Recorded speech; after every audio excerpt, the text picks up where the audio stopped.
여러분 한 주간 주님의 은혜 가운데 평안하게 잘 지내셨는지요? 우리 옆에 계신 분에게 평안하셨습니까? 뵙고 싶었습니다. 반갑습니다. 이런 마음을 가지고 샬롬 인사 나누시도록 하겠습니다. 샬롬 반갑습니다. 감사합니다. 우리 화면으로 또 인터넷 예배를 드리시는 모든 분들에게도 하나님의 평강이 가득 채워지기를 간절히 소원합니다. 옛날에 TV 광고 중에 이런 광고 기억나시네? 순간의 선택이 10년을 좌우합니다. 그게 텔레비였나요? 냉장고였나요? 냉장고였던 것 같은데요. 그런데 오늘 본문에 나오는 한 사람의 선택이, 이 순간의 선택이 영혼을 자유하는 역사가 나타나는 것을 보게 됩니다. 선택은 매우 중요합니다. 어떤 면에서 보면 삶은 선택의 연속이라고 볼 수가 있습니다. 이 선택을 무엇을 하느냐에 따라서 그 뒤에 이어지는 결과들이 엄청 다르게 나타나게 되는 것입니다. 그냥 어떤 면에서 보면 선택이 참 어려워요. 왜냐하면 치약 하나를 사도 치약이 너무 종류가 많잖아요. 보통 그로서리 가서 세일하는 거 사다가 어느 날 갔더니 하나도 세일을 안 하면 뭘 사야 될지 몰라갖고 막 두리번 그리고 있다고 하면 이제 그 뭐에 대해서 인폼을 가지고 어떤 선택을 하는가 하는 것도 경험해 보는 것들이 필요한 사실임을 우리가 깨닫게 됩니다. 하물며 신앙생활에 있어서 성경이 말씀하고 있는 생명과 또 죽음, 축복과 저주를 우리 앞에 놓게 하셨다. 그래서 그 중에 하나를 선택하라고 성경이 우리에게 계속 촉구를 하고 있는데, 그 선택하지 않고 그냥 살면 살아가는 것 같지만 점점 무기력해지고 또 무능력해지고 편한 것 같지만 아무런 변화도 나타나지 않는 이런 안타까운 것들을 우리가 경험하게 됩니다. 우리가 신앙생활을 하면서 왜 이렇게 변화 없이, 특별히 믿는다고 하면서 성숙하지 않고 삶을 살아가게 되느냐? 그 이유 중에 하나는, 가장 큰 것이 하나님이 우리에게 주신 것에 대한 감동이 줄어들고 있기 때문에 그렇습니다. 우리가 구원받은 감격, 우리가 예수 믿고 변화된 감격, 우리가 예수 믿고 하나님 앞에 충성하고 헌신하면서 얻는 이 기쁨의 감격, 이런 것들을 하나씩 놓쳐가기 시작하면 삶은 점점 힘을 잃어갈 수밖에 없게 되는 것입니다. 우리가 일상 속에서 다시 한번 회복해야 될 가장 중요한 것은 예수 그리스도의 십자가의 은혜인 것을 우리가 논리적으로 이성적으로는 알고 있는데 실제로는 자꾸 그것을 우리가 놓쳐가고 있습니다. 예수님이 십자가에서 죽으신 것이 나 때문이라고 하는 이 사실이 어느 날 내 가슴 속에 물밑을 확 다가오게 되면, 그러면 어느 순간에 내가 상황이 아무리 어려워도 그 상황에 굴하지 않을 수 있는 담대한 믿음을 가지고 이 세상을 살아나갈 수 있는 이런 자리에 서게 되는 것입니다. 이런 그 실제적인 것들이 우리에게 경험이 되지면 우리에게 나타나는 그 믿음의 담대함이 어떤 것이냐면요, 예수님이 나를 위해 십자가에 죽으셨다, 부활하셨다, 그래서 내가 용서받고 그 기쁨과 감격 속에 살아간다는 것이 말로 하는 게 아니라 삶의 자리 속에서 언제나 나일 수 있습니다. 그러니까요, 어디 가도 욕심 부리지 않을 수 있습니다. 심지어 우리가 교회 안에서도 욕심 부려서 내가 더 많은 일들을 하고, 교회들끼리도 더 많은 성도들을 모으기 위해서 더 욕심 부리고 이런 일들을 행하고, 또 그리스도인으로서 다른 사람들 것을 빼앗아서라도 내가 더 많이 가지려고 하는 이런 모습을 갖고 있는 그 이유 중에 근본적인 것들이 우리가 구원받은, 우리가 누구인가에 대한 감동을 잃어버리고 살고 있기 때문인 것을 우리가 다시 한번 다 마음속에 깨닫고 회복해 나가는 이런 일들이 필요합니다. 주님은 우리가 연약해도 부족해도 어리석어도 심지어 죄에 똘똘 뭉쳐 있어도 있는 모습을 그대로 받아주셨습니다. 그것 때문에 예수님 십자가에 죽으셨잖아요. 그 사실을 믿음으로 받아들이는 순간 내가 얼마나 귀중한 존재인가를 깨닫게 됩니다. 그래서 예수님이 나 같은 죄인을 위해 십자가에 죽으시고 그 아들을 죽이는 사랑을 하나님이 보여주신 그 은혜를 기억한다고 하면 나라고 하는 존재는 세상의 어떤 것과도 바꿀 수 없는 귀중한 거룩한 존재인 것을 깨닫게 되는 그 순간에 우리는 우리의 몸을, 우리의 삶을 함부로 낭비하지 않고 우리의 삶을 거룩하게 성결하게 주님 앞에 올려갈 수 있게 되는 이런 복을 누릴 수 있게 됩니다. 옛날 트로이 전쟁이 있고 그럴 때 그 헬렌 왕비가 포로로 잡혀가게 되었죠. 그래서 그 포로로 잡혀간 왕비가 너무 충격을 받아갖고 정신이 이상해지게 됩니다. 그래서 그 왕비를 갖다가 밖에 갖다가 버리게 되죠. 그래서 왕비가 시장통에 돌아다니면서 구걸을 하고 그러고 살고 있었는데, 장군이 그 트로이 이제 그 헬렌 왕비를 찾아오라고 하는 그 명령을 받고 그곳을 가서 이제 여러 곳을 헤매다가 결국 그 헬렌 왕비를 갖다가 찾게 됩니다.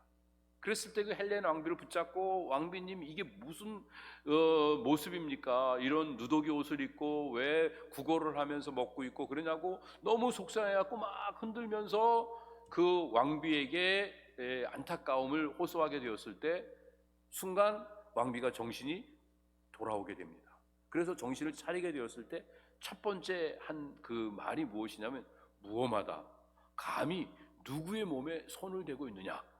그러면서 정신을 차려서 그 장군에게 호통을 쳤다 하는 그런 이야기가 있습니다. 내가 누구인가를 깨닫게 되었을 때 내 몸을 함부로 더럽히지 않고 내 삶을 온전하게 영위해 나갈 수 있게 됩니다.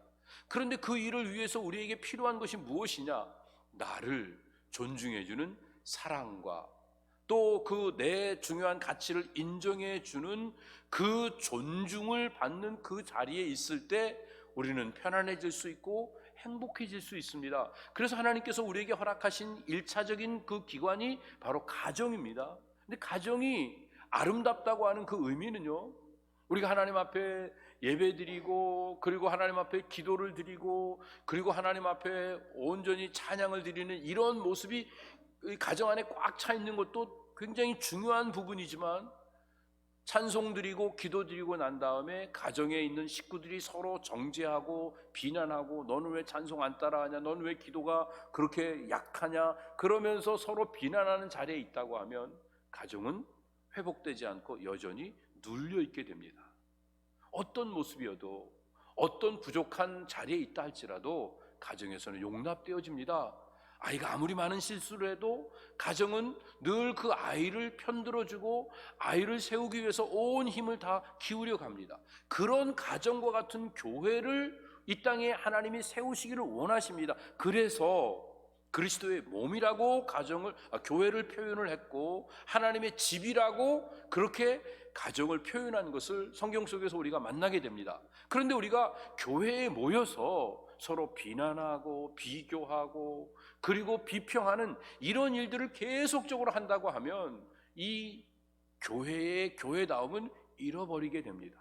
우리가 다른 사람들보다 더 열심히 기도하는 사람들이 모였지만 기도 끝나고 서로 정죄하고 비판하는 이런 모습이 출중해지기 시작하면 이 세상에 썩어진 어떤 자리보다 더 큰 악취가 우리 교회 안에 가득 찰 수밖에 없게 됩니다. 그래서 교회의 가장 아름다운 모습은 무엇이냐? 주님이 우리를 있는 모습 그대로 용납해 주셨듯이 우리가 서로를 있는 모습 그대로 각자를 존중해 주면서 인정해 주는 그 모습이 교회의 가장 아름다운 모습이라는 사실을 놓쳐서는 안 됩니다.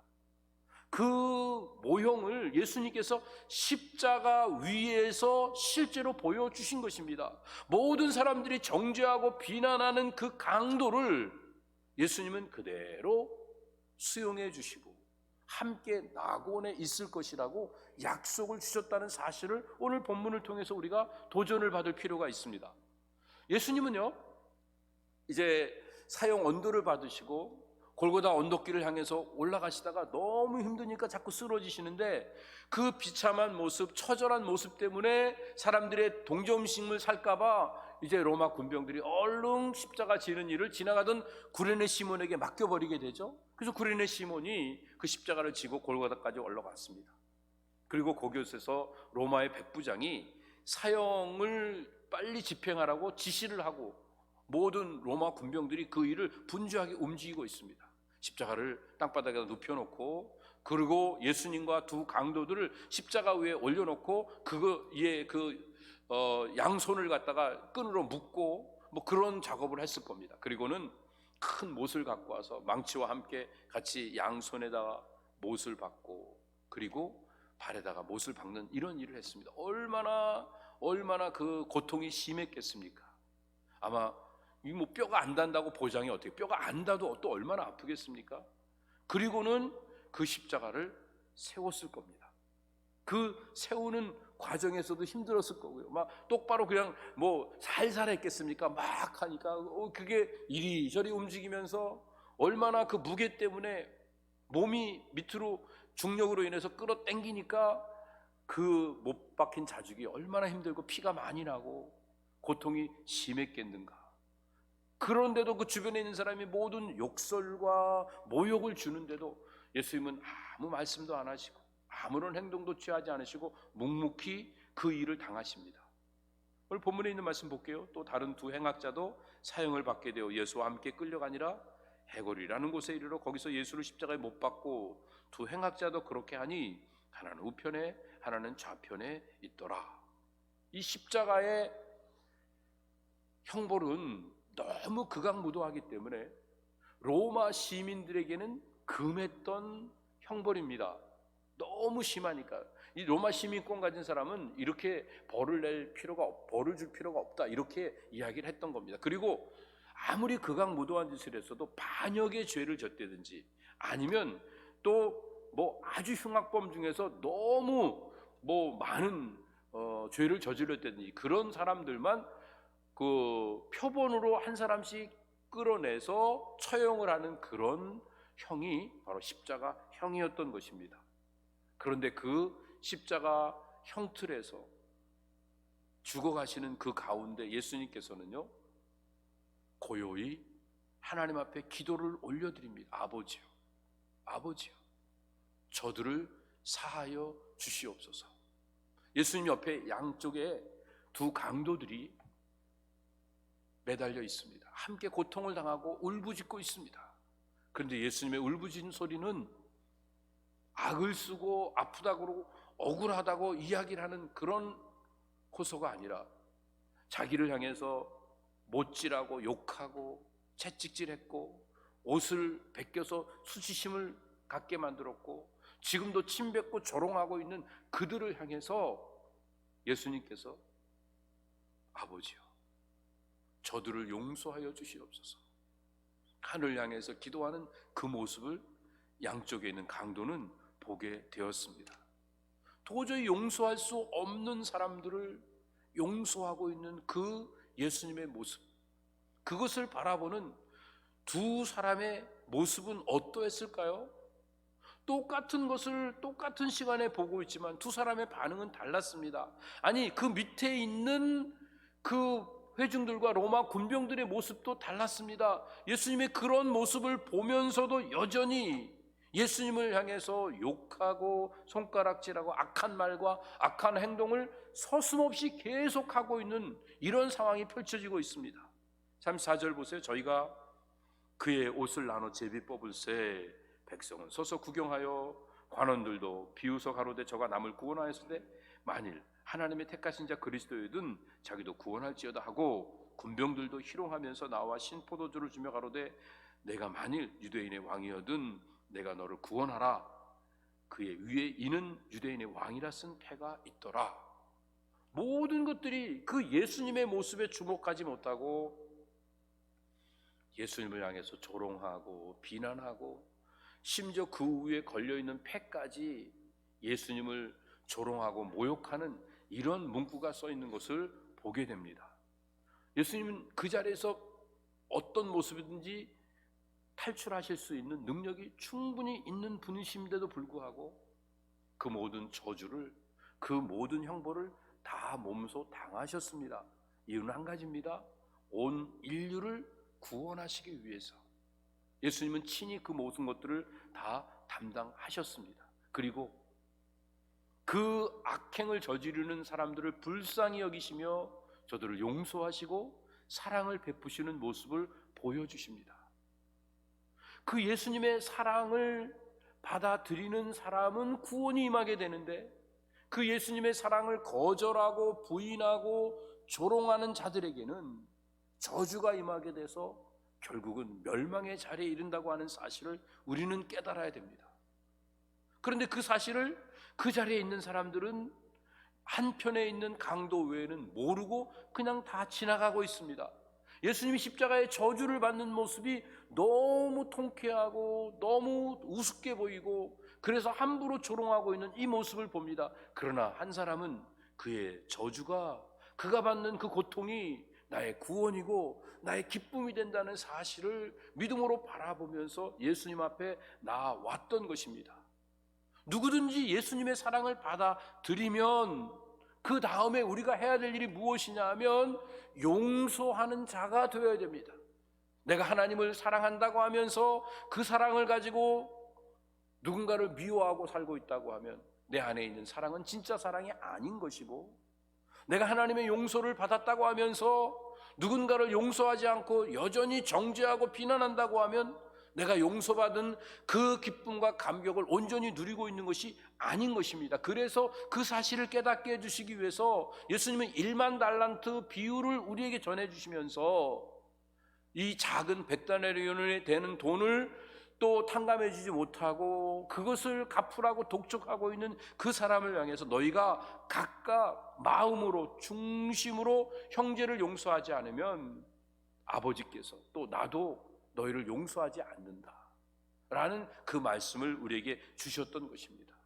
사랑하는 배단위 성도 여러분, 우리가 누군가를요 망하게 만들면 우리도 망하고, 누군가를 복되게 만들면 우리도 복되어진다는 이 사실을 우리는 놓쳐서는 안 됩니다.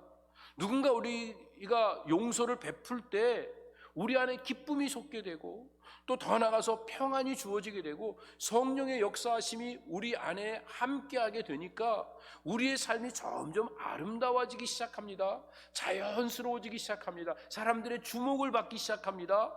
그런데 내가 누군가를 용서하지 않으면 내 마음이 강팍해지고 내 마음에 근심과 염려가 많아지고, 그래서 성령이 내 삶의 자리에서 떠나가실 수밖에 없게 되니까 일그러진 삶을 살게 되고, 추하고 다른 사람들에게 악취를 풍기는 삶을 살게 되니까 사람들이 점점 멀어지게 됩니다. 하지만 내가 누군가를 용서하는 자리에서 이 용서를 베풀면 평안과 기쁨이 넘치고 성령님과 동행하면서 늘 행복한 삶을 살아갈 수 있게 되니까 저절로 우리의 모습 때문에 사람들이 모여들기 시작하고, 우리의 모습을 보면서 나도 저 사람처럼 예수 믿었으면 좋겠다, 나도 저 사람처럼 행복하게 사는 비결이 무엇일까, 그러면서 함께하는 구원의 역사를 이루어가는 이런 복을 누리게 되니까 저절로 우리가 한 사람을 용서하는 것 같은데 이 용서를 통해서 우리는 축복의 근원이 되어지고 또 축복의 통로가 되어지는 이 놀라운 역사를 이룰 수 있게 되는 것입니다. 이 일을 예수님이 십자가 위에서 이루어 주십니다. 39절에 있는 말씀 볼게요. 달리 행악자 중 하나는 비방을 가로되 내가 그리스도가 아니냐, 너와 우리를 구원하라 하되. 오늘 여기 있는 내용을 보면요, 39절에서 43절에 있는 말씀은 크게 둘로 나눌 수 있습니다. 강도들끼리 대화하는 것과 또 강도와 예수님의 대화가 이렇게 연결되어 있습니다. 먼저 보면요, 강도가 예수님을 바라보면 막 비방합니다. 그러면서 내가 그리스도가 아니냐, 그러면 너하고 나 좀 구원해 봐라, 우리 이렇게 놔두지 말고 우리도 구원하고 너도 좀 구원해 봐라, 이렇게 예수님을 향해서 비난하고 있는 이런 모습을 봅니다. 그럴 때 또 다른 편에 있는 강도가 그 사람을 향해서 막 야단을 치면서 이렇게 말합니다. 하나는 그 사람을 꾸짖어 가로되, 40절 하반절에 보면 내가 동일한 정죄를 받고도 하나님을 두려워 아니하느냐, 하나님이 무섭지도 않느냐 너 지금. 그러면서 우리는 우리가 행한 일 때문에 정죄를 받아서 이 십자가형 받는 거 당연하지만, 그러나 저분은 아무런 죄가 없는데도 이 십자가 형벌을 받고 계신 거다, 이 말씀을 하고 계시는 이런 상황, 이런 내용의 앞부분에 내용이 있고 그 뒷부분에 가면 그 강도와 그 한편 예수님을 편들어주고 예수님을 비방하던 사람을 또 꾸짖던 그 강도와 예수님과의 대화가 연결되어집니다. 42절 보면 가로되 예수여 당신의 나라에 임하실 때 나를 생각하소서, 기억하소서, 이렇게 이야기하니까 예수님 뭐라고 하셨죠? 내가 진실로 내게 이르노니 오늘 내가 나와 함께 낙원에 있을 것이다 약속을 주셨습니다. 여기서는요, 예수님께서 십자가 위에서 한 사람의 구원을 이루어 가시는 그 역사의 과정 속에서 이 구원에 필요한 네 가지 요소를 말씀하고 계십니다. 첫 번째는 회개의 과정이 필요합니다.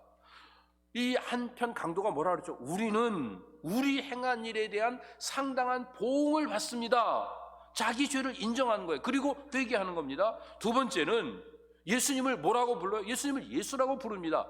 우리가 표현할 때 예수 그럼 그냥 의미가 없는 것 같지만 예수라는 말의 뜻은 자기 백성을 저들의 죄에서 구원할 자, 구세주라고 하는 그런 의미입니다. 그러니까 예수여 하는 그런 것은 나의 구세주여 하는 그런 의미가 되니까 믿음을 가지고 나를 구원할 수 있는 분이라고 하는 믿음을 가지고 이제 믿음의 과정을 거치는 겁니다. 그러면서 뭐라고 말합니까? 당신의 나라에 임하실 때 나를 기억해 달라고 세 번째 자기 마음속에 있는 소망을 이야기하고 있습니다. 그러니까 예수님이 마지막에 허락을 하시죠. 내가 나와 함께 낙원에 있으리라.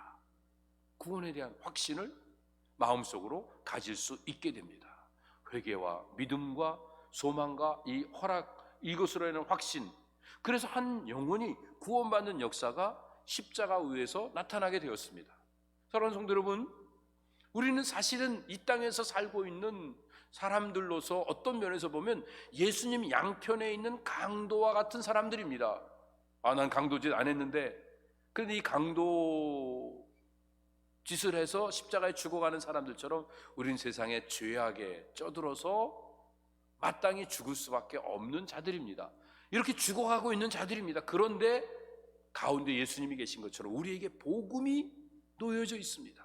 이 복음을 통해서 우리가 어떤 반응을 하느냐에 따라서 우리 미래가 달라지는 것입니다. 그런데요, 이 두 사람은 예수님의 가운데서 행하시는 모습을 6시간 동안 지켜보게 됩니다. 6시간 동안에 일어난 사건이지만 사실은 6시간 중에서 이게 10분이 될지 30분이 될지는 모릅니다. 이 짧은 시간 동안 일어나는 그 상황 속에서 일들을 주목해서 다 보았던 것입니다. 예수님이 무슨 말씀을 하시는지, 무슨 표정을 갖고 계신지는 잘 모르겠지만 무슨 또 느낌이 있는지, 그래서 주님의 말과 주님의 행동들을 다 주위에서 다 보고 들었을 것입니다. 고개를 못 움직이는 건 아니니까 옆에서 다 고개를 돌리면서 보고 듣고 했을 것입니다. 예수님이 양편에 있던 사람들, 죽어가는 사람들이고 구원받기를 원하는 사람들, 살기를 원하는 사람들이고, 그리고 그대로 놔두면 그냥 죽을 수밖에 없는 사람들입니다. 그런데 한 사람은 예수님을 바라보면서 회개해서 구원받고, 한 사람은 예수님을 바라보며 조롱하고 예수님이 뭔가 좀 보여달라고 현상적인 걸 요구하고, 그러다가 결국은 예수님을 불신하는 가운데 죽어가는 그런 안타까운 모습이 오늘 본문에 나와 있습니다. 오늘 세상도 마찬가지입니다. 복음이 우리 앞에 있는데 그 복음의 사실을 믿음으로 받아들이는 사람들은 구원을 얻게 되고, 그 복음이 내 눈앞에서 실제로 이성적으로, 감정적으로, 논리적으로 나에게 수긍이 되도록 눈앞에서 펼쳐지기를 바라고 어떤 기적과 능력만 추구하고 있는 이런 사람들은 결국은 멸망의 자리에 끌려가서 지옥으로 떨어질 수밖에 없는 안타까운 현상이 오늘 이 시대에도 여전히 동일하게 펼쳐지고 있다고 하는 것을 우리는 놓쳐서는 안 됩니다. 아주 간단합니다. 예수님의 모습을 거절하고 예수님이 하신 말씀이나 행동들을 불신하면 이 완악한 마음 가운데 결국은 지옥으로 떨어지게 되고, 예수님의 그 모습을 보면서 돌이켜 회개하고 나는 죄가 있어서 이 형벌을 받지만 당신은 아무 죄가 없으십니다, 나를 좀 기억해 주시고 내 영혼을 받아주시고 나를 붙잡아 주십시오 하고 맡겨드리는 자들은 천국으로 옮겨지는 역사가 있다는 사실을 오늘 분명히 우리에게 이 십자가 사건을 통해서 교훈하고 계신 것을 우리는 들을 수 있어야 합니다. 동일한 상황입니다. 동일한 조건입니다. 동일한 시간입니다. 그런데 두 가지의 반응이 나타납니다. 왜 어떤 사람은 회개하고 어떤 사람은 회개를 못하고 그냥 죽죠? 어떤 사람에게는 왜 계시가 분명하게 보여져서 그걸 믿을 수 있고, 어떤 사람에겐 그 계시가 나타나지 않으니까 가려져서 그거를 바라볼 수 없게 되는 거죠. 그 관건이 바로 십자가 사건입니다. 하나님의 사랑입니다. 예수님이 십자가에서 나를 위해 죽으신 사실을 믿음으로 받아들일 수 있으면 누구든지 낙원의 주님과 함께 거할 수 있게 되는데, 예수님을 거절하면 지옥으로 떨어지게 됩니다. 오늘 이 십자가 사건은 하나님의 사랑에 대한 확신입니다.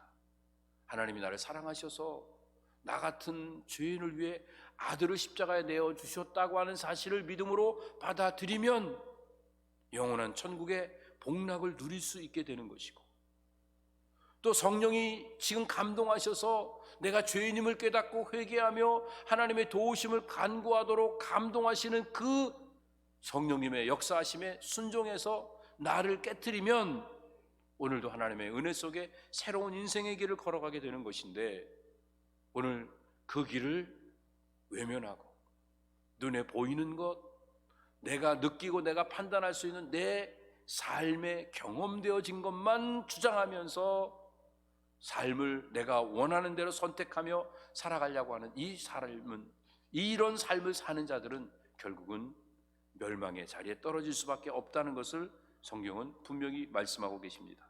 오늘 말씀은 우리에게 중요한 도전을 주고 계십니다. 진실한 회개가 있는 사람은 어떤 특성이 있는가를 보여줍니다.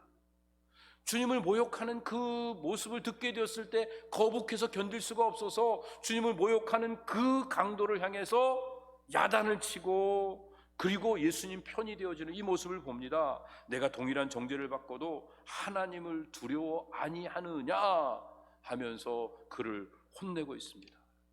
뿐만 아니라 자신의 죄에 대해서도 그대로 고백을 합니다. 죄를 인정합니다. 우리는 우리의 행한 일에 상당한 보응을 받는 것이니까 당연하다. 그리고 또 예수님의 무죄를 선포합니다. 그러나 이분은 행한 것이 하나도 옳지 않은 것이 없으시다.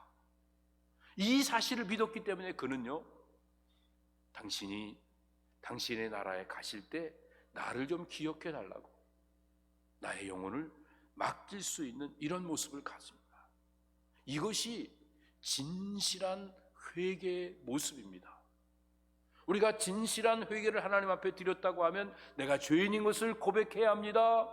그리고 하나님의 그 사랑과 은혜와 능력을 인정하고 그것을 선포하고 증거하며 사는 것이 우리에게 마땅히 나타나야 합니다. 그래서 우리가 오늘 이 사건을 통해서 다시 한번 점검해야 될 일이 무엇이냐 하면, 나는 과연 진실한 회개를 했는지, 진실한 믿음을 가지고 이 땅을 살아가고 있는지 다시 한번 점검하는 이런 일들이 필요한 것입니다. 왜냐하면요, 우리는 나도 모르게 내가 나를 속이며 살아가기 쉽습니다. 아니, 어쩌면 속고 있을지도 모릅니다. 사탄이 우리를 속여놓으니까 그 사탄의 속임에 자기도 모르게 빠져서 회개를 했는데 가짜 회개를 한 거예요. 논리적으로 교리적으로 한 회개가 능력이 있는 게 아니라는 사실을 아직도 깨닫지 못하고 있을 수 있습니다. 우리는 우리 자신이 속을 수 있어요. 그렇지만 하나님을 속일 수 없으니까 결국은 하늘나라에 못 가게 되는 겁니다. 진실한 회개를 한 사람만, 아니 다른 말로 말하면 세례 요한이 말한 대로 회개에 합당한 열매를 맺은 사람만 천국에 들어갈 수 있는 거지, 주여 주여 하고 그냥 눈물 뚝뚝 흘렸다고 해서 그래서 천국에 갈 수 있는 것이 아닌 것을 우리가 알아야 합니다. 오늘 이 사실을 깨닫게 해주시기 위해서 예수님께서는 십자가 위에서 단 5분 아니면 3분 아니면 10분 20분 이 짧은 시간 동안에 일어난 이 사건을 통해서 우리에게 새로운 도전을 주고 계신 것입니다. 진실한 회개를 했고 그 회개에 합당한 열매를 맺고 있는지 우리의 삶을 통해서 점검하는 시간이 필요한 것입니다. 신앙적으로 접근을 하면 또 이것이 또 우리 일상 속에서 좀 격세지감이 있을까봐 일반적인 얘기, 뭐 영화 얘기를 좀 잠깐 하려고 합니다. 제가 언젠가 한국에 가면서인지 오면서인지 비행기 안에서 영화를 봤는데 그 영화 제목이 광해 왕이 된 남자라고 하는 그런 영화였습니다. 혹시 여러분들 중에서도 보신 분이 계실지 모르겠어요. 이 광해는 조선의 15대 임금입니다. 그러니까 1608년부터 시작해서 1623년까지니까 15대 임금인데 15년 동안 임금 노릇을 했었죠. 근데 그 과정에서 자기가 임금 되기 위해서 자기 동생도 죽이고 자기 형도 죽였습니다. 그러니까 얼마나 많은 정적들이 있겠습니까? 그 외에도 못된 짓들을 너무 많이 하고 뭐 여러 가지 많이 불안한 요소들이 있으니까 왕자리에 있으면서도 항상 죽을까봐 두려워하고 있었습니다.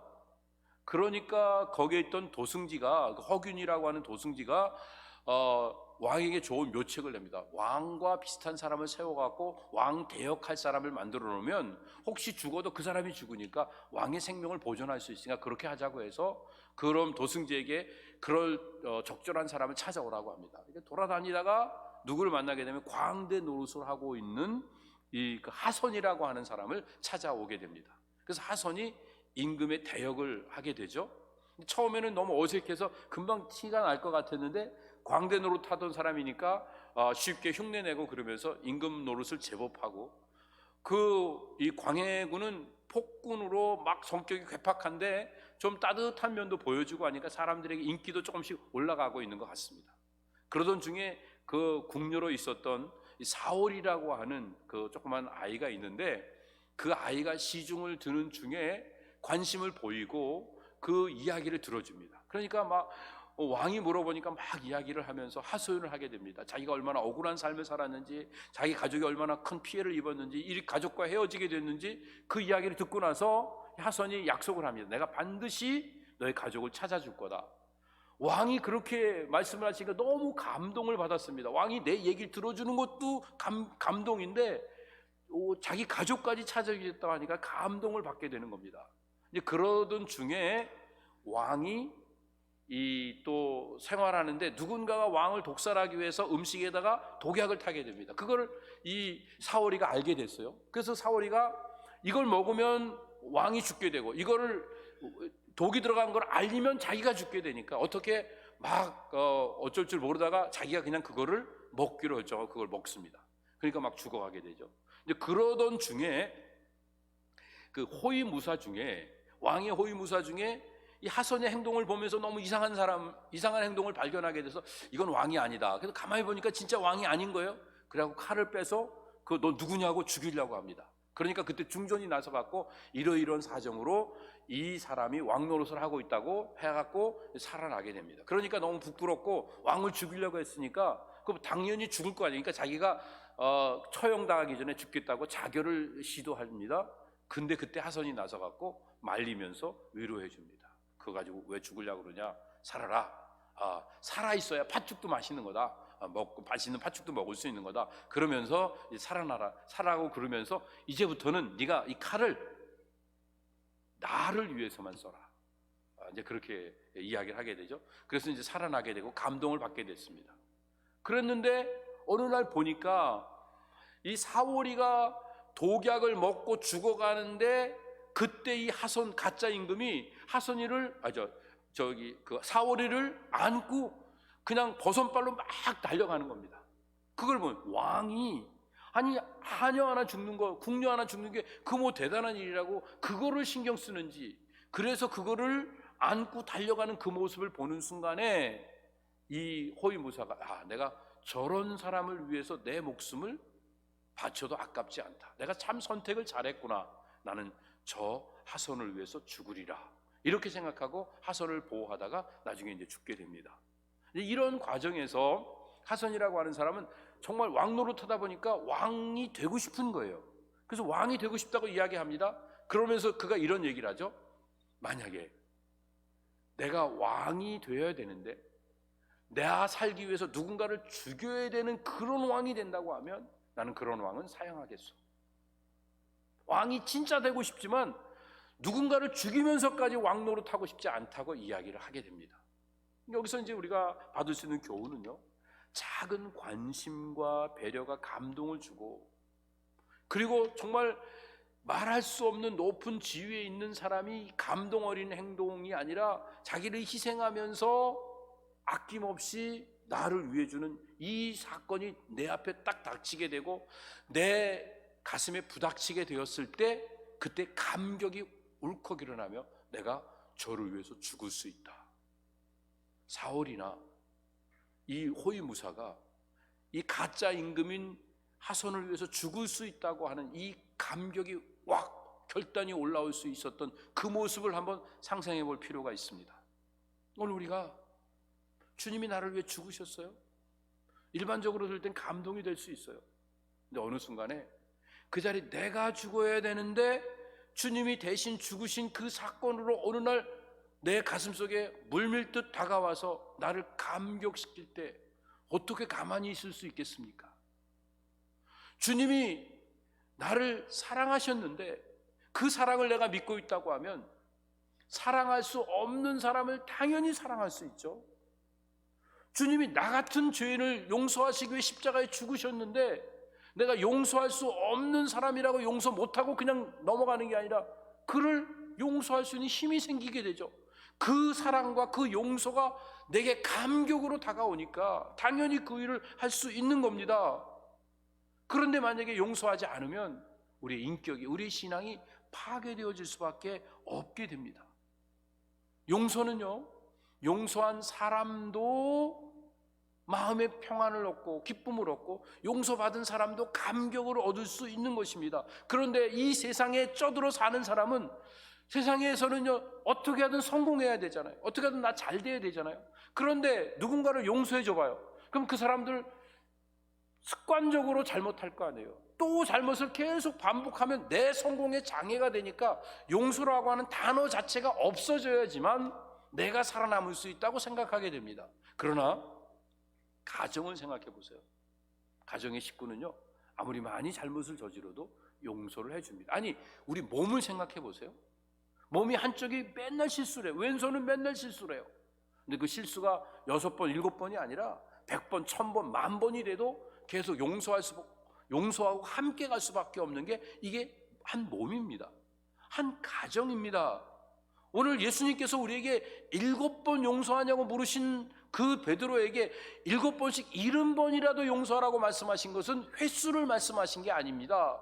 그 용서는 이 마음의 자세를 바꾸라는 얘기입니다. 가족은, 한 몸은 언제든지 용서할 수 있는 것처럼 이렇게 계속 용서하라고 하는 것입니다. 오늘 우리가 주님의 사랑에 감동되어 있다고 하면 왜 미워하게 됩니까? 사랑할 수밖에 없게 되는 겁니다. 주님의 용서에 감격하고 있다고 하면 나를 구원하기 위해서 십자가에 돌아가신 그 사랑, 그 은혜에 감격한 나는 누가 나에게 어떤 잘못을 얼만큼 했다 할지라도 그를 용서할 수밖에 없는 겁니다. 용서는 강요하는 용서가 아니라 내 마음속에서 그냥 자연스럽게 나오는 의식입니다. 누가 누구를 정죄합니까? 누가 누구를 뭐라고 합니까? 내가 1만 달란트 용서를 받았는데 100데나리온 용서를 못하는 이런 일들을 왜 반복적으로 우리가 하고 있는 겁니까? 1만 달란트가 얼마인지 아세요? 1년 그 나라의 예산이 뭐 1000달란트도 안 돼요. 그러니까 10,000달란트는 10년치 예산이에요. 10년치. 그러니까 큰 재산입니다. 개인이 가질 수 있는 재산이 아닙니다. 100데나리온 많습니다. 왜냐하면 3개월치 월급이니까요. 3개월치 월급 많잖아요. 그렇지만 어떻게 그것과 비교가 되는 겁니까? 우리한테 개인적으로 정말 중하고 무겁고 힘든 거지만 우리가 받은 사랑과 은혜를 감동하고 감격하면 도저히 우리는 미워하고 정죄하고 살 수 없는 사람인 것을 깨달을 수 있습니다. 그래서 예수님께서는 이 십자가상 그 고통 가운데서도 한 영혼을 가볍게 여기지 않으시고 자기의 영혼을 부탁하는, 그 자기의 미래를 부탁하는 그 한편 강도에 반응하시면서 구원을 약속해 주셨던 사건이 오늘 본문에 기록되어 있습니다. 오늘 우리가 주님 앞에 우리의 모습을 그대로 가지고 나와서 주님 용서해 주십시오, 이렇게 고백하고 누가 우리에게 혐의가 있고 잘못을 한 일들을 그대로 용납하고 사랑하는 모습을 가질 때 주님이 우리에게 말씀하실 것입니다. 내가 나와 함께 천국의 복락을 누릴 것이다. 할렐루야. 우리 주님이 이렇게 약속해 주십니다. 진실한 마음으로 회개를 하면 하늘 영광을 맛볼 수 있고 이 땅의 기쁨을 누릴 수 있는 이 놀라운 은혜의 자리에 설 수 있게 됩니다. 주님은 몸이 아니고 영이시기 때문에 우리의 중심을 보십니다. 우리가 무슨 행동을 했는가 그렇게 중요하지 않습니다. 그러나 우리가 무슨 마음을 가지고 했는가는 날마다 주님이 우리를 점검하고 계십니다. 우리가 마지막 때에 주님 앞에 심판받을 때 모든 게 다 드러날 겁니다. 그럼 하나하나 다 심판을 받아야 되는데 너무 부끄럽고 너무 무섭습니다. 그렇지만 지금 우리가 이 살아생전에 주님의 사랑을 기억하며 사랑으로 행하고 주님의 용서를 감격해 하며 누군가를 용서해주는 이 일들로 진실한 사랑과 진심 어린 용서를 베풀며 산다고 하면 우리의 허물과 죄는 다 가리워지고 주님 앞에 용납되어지면서 우리가 의의 자리 또 선의 자리 복된 자리에 설 수 있게 됩니다. 우리가 100가지 잘못을 다 잘못해도 주님을 믿는 믿음 속에서 사랑의 마음을 가지면 모든 것들이 온전해지는데 100가지가 다 온전해도 그 중에 우리의 마음에 미움과 질투와 경쟁의 마음으로 이 세상의 욕심의 마음으로 행한 것이면 모든 것들은 다 험으로 썩어질 수밖에 없게 됩니다. 사랑하는 성도 여러분, 이 시간 주님을 인정해서 우리가 주님 앞에 회개를 올려드리고 주님의 십자가를 바라보며 감동해서 감사의 제사를 올려드리고 그리고 그 십자가의 죽으심이 나를 위한 것임에 대한 감격을 통해서 우리가 남은 인생을 주를 증거하며 살겠다고 주님 앞에서 결단하는 이런 아름다운 고백이 있었으면 좋겠습니다. 다른 건 다 못해도 이제 남은 인생은 진심으로 회개하고 진실된 마음으로 모든 사람들을 사랑하는 일들을 감당하며 살겠다고 마음속에 다짐하고 하나님 앞으로 한 걸음씩 나아갈 때 우리의 영혼이 주님 앞에 맡겨지고 그리고 우리의 남은 인생이 행복해지는 아름다운 역사가 우리 가운데 풍성하게 이루어지게 될 줄로 믿습니다. 자비하신 아버지 하나님, 하나님의 은혜와 사랑에 감사를 드립니다. 오늘도 우리가 마땅히 해야 될 일이 무엇인지 우리의 삶을 어리석게 우리의 생각과 또 우리의 감정을 쫓아 살아왔던 지난 날들을 십자가 밑에 내어놓고 주님 앞에 회개합니다. 주님 용서하여 주시옵소서.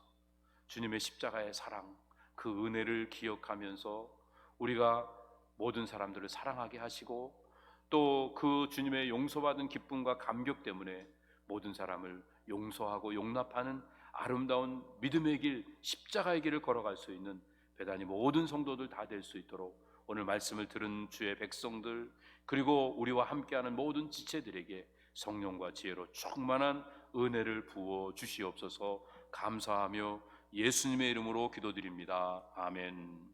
함께 자리에 일어나셔서 찬양 올려드립니다.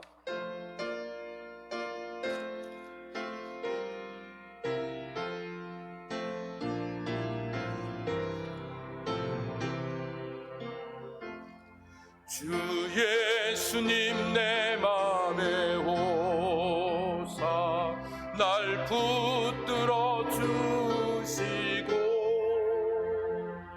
내 마음에 새 힘을 주사 늘 기쁘게 하소서. 사랑의 주 사랑의 주 내 마음속에 찾아오사 내 모든 죄 사하시 내 상한 맘 고치소서. 주 예수님 내 맘에 내 소원 다 아시고 내 소원 다 내 무거운 짐 맡아주사 내 무거운 짐 맡아주 맘 편하게 합소서. 맘 편하게 합소서.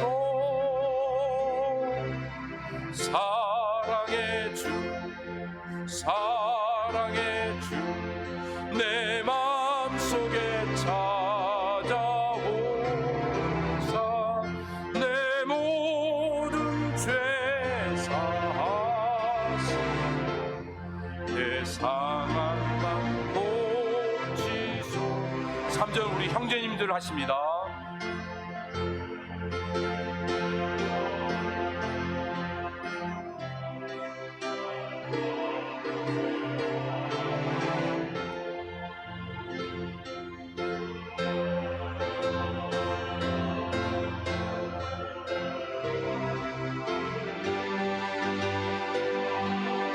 사랑의 주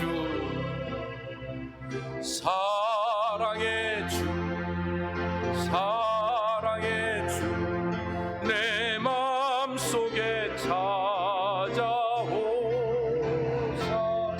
내 모든 죄 사하시고 내 상한 맘 고치소. 자매님들 3절 하십니다. 4절 하십니다.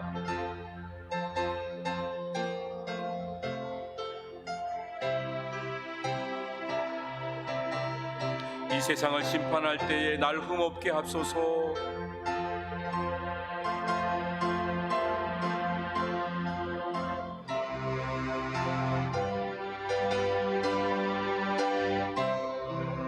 사랑의 주 사랑의 주 사랑의 주 내 마음속에 찾아오사 내 모든 죄 사하시고 내 상한 맘 고치소. 가슴에 손을 얹고 다시 한번 찬양합니다. 사랑의 주 사랑의 주 내 마음속에 찾아오사 내 모든 죄 사하시고 내 상한 맘 고치소.